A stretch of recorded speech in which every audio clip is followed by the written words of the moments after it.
Hello, it's me, Coco. If you follow me on Instagram, you'll see that recently I went on a 10-day Vipassana meditation course. And originally I wanted to make a video for you to talk about how the meditation course was conducted with COVID restrictions and talk about the kind of food that we ate and some of the basics of Vipassana. But I kind of feel like in a moment of realness, I would really like to instead acknowledge the fact that I'm kind of struggling. Something really bad happened, not to me, but to somebody close to me, and it has me feeling very sad and angry and depressed. I wanted to make this video not to focus on my feelings necessarily or to even talk about that situation because that's not my story to tell, but the studies are showing that depression rates in America, at least, are up by 3 times. And I just wanted to make this video to show that we're all in this together. Content creators have ups and downs just like everybody else. So I wanted to make this video to acknowledge that, to talk about some ways to cope with really difficult feelings, and to say a little bit more about why I'm making this video today and what that has to do with my healing process. So here we go. 2020 has been really hard. Between the forest fires and hurricanes, all of the climate change stuff, COVID, and now we have this presidential election, which a lot of people are feeling kind of anxious about in the US, civil unrest, protests in the street, corruption, and just like so much doubt about the future. And then we have this lockdown where we're forced to stay inside, and we naturally want to do more research and learn about things that are going on in the world. And it just, sends us down this really toxic spiral. It's really normal these days to not be feeling so good. So if that's you, I want to say you're not alone. We're all in this together. Sometimes on this channel, I mention radical self-care. And so you might be wondering, what is radical self-care? What does that mean? When I think of radical self-care, I think of, we have regular self-care, light a candle, do a face mask, go get your nails done. But that kind of thing doesn't really touch the inside.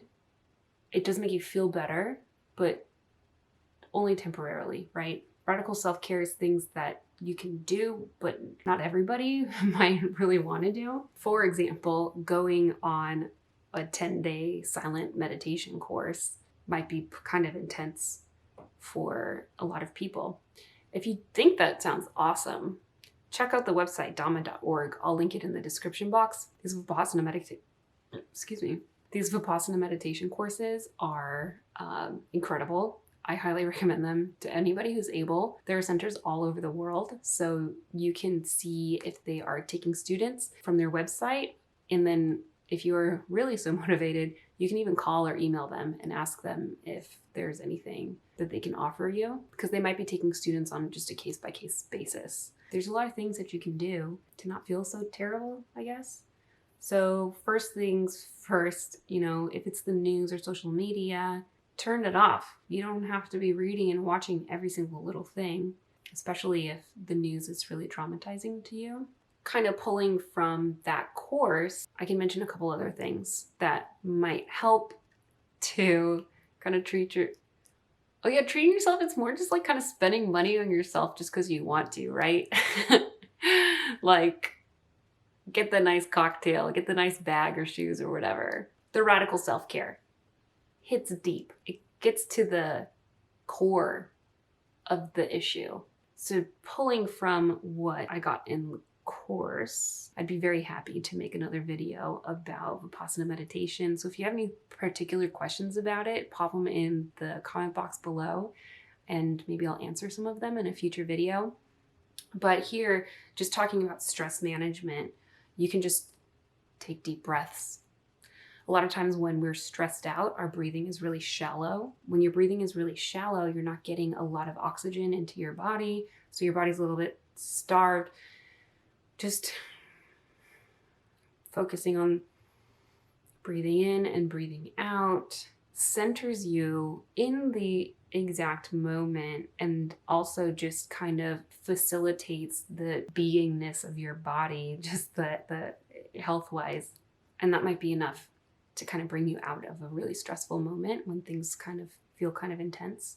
Another thing that you can try is, instead of naming emotions that you're feeling, like I'm feeling sad, I'm feeling angry, I'm feeling frustrated, those are all emotions, right? But those emotions are rooted in sensations in our body. And those emotions have negative connotations that just kind of perpetuate the cycle, you know? But what you can do is just get back to the sensations in the body that make you feel like you have this emotion that you're reacting to further. If you come back to the original sensation and just observe it, sometimes that can help it just dissolve and can help with your emotional reactivity to a particular moment or feeling. So, for example, instead of saying, I feel depressed, I can look inside my body and say, I feel breathless. It's hard for me to breathe. I feel a heaviness in my body. I feel a little bit tingly or dizzy. And then I can just notice those feelings and just, greet them and let them pass. If breathing is not your thing, or if feeling sensations in the whole body might be kind of intense for you, another thing that you can try is just feeling sensations in the palms. Your hands, I don't know, there's something about it can have a really calming effect when you're feeling kind of in the thick of it. Notice the sensation in your hands, notice, what's going on in your palms. And that can be really calming and grounding. If you've read The Power of Now, usually the issue is freaking out about something in the past or freaking out about something in the future. And more often than not, in this exact moment, the exact precise moment of right now, what are your real problems that aren't in the past or the future? It's usually just fine. So if you can remain grounded in the present, not freaking out about something in the past, not freaking out about something in the future, then you are more likely to be able to be calm. One more thing is to just kind of hold yourself and just recognize that you don't feel good. And when I say hold yourself, I mean really just imagine there's a little you inside of your palms, just like a little newborn baby. And then you just hold them. Just let them know that it's gonna be okay.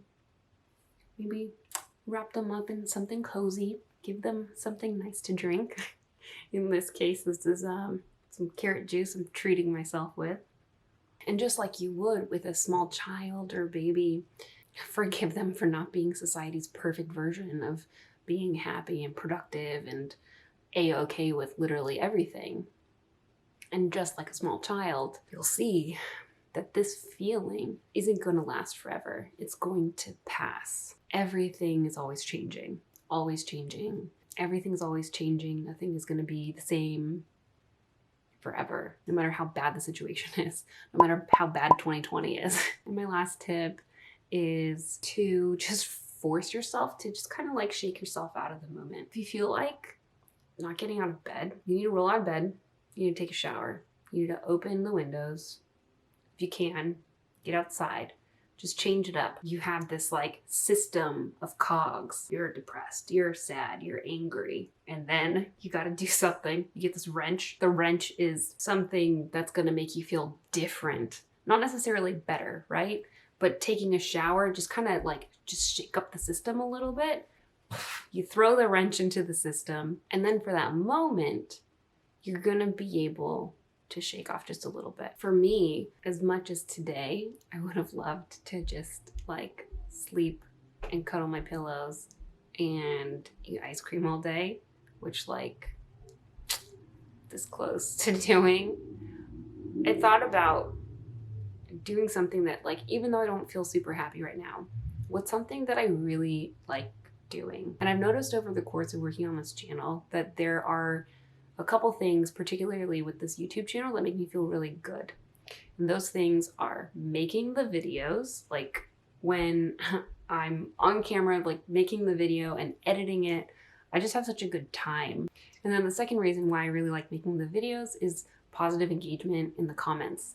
Likes, views, and subs are awesome. I love them. They help the channel grow. And if you haven't already, go ahead and like this video and subscribe to this channel. But what I really like is that like some of the nice comments, like some people, some of you guys are so nice and just write the kindest things to me. It makes me feel good that people enjoy the content that I'm enjoying making. Some people write comments that make me feel so like seen. And I really appreciate that. That's probably one of the best things about working on this channel. It was hard to film this video, and it's probably going to be hard to like edit and post it and do all the work to make sure that it's up on time for my subscribers, but I'm doing it because I know that putting in that creative energy is going to make me feel better. It's not going to solve the situation that's bringing me down, but it is going to make me feel a little bit better. So I say all of that to say, I'd like you to think about the things that you can do to make yourself feel good, even if you're not feeling good all the time.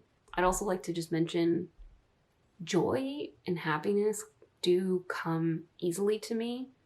And also, sometimes I feel really anxious and down and depressed, and that's also really normal and okay. But if I'm smiling or laughing, I want you guys to know, like, I'm not faking it, but I also wanted you guys to know I'm not vulnerable to emotions, and that I hope you can see that it's not just me, it's everybody around you. We're all going through this really difficult time together. So yeah, just remember, you're not alone. We're all in this together. Things are going to change, and you can make yourself feel better. I'd really love to hear in the comments below what kinds of things you all do to make yourself feel better when times are really difficult. Thank you for watching. Thank you for being a part of this part of my life that makes me feel really good. And I'll see you in my next video. Bye.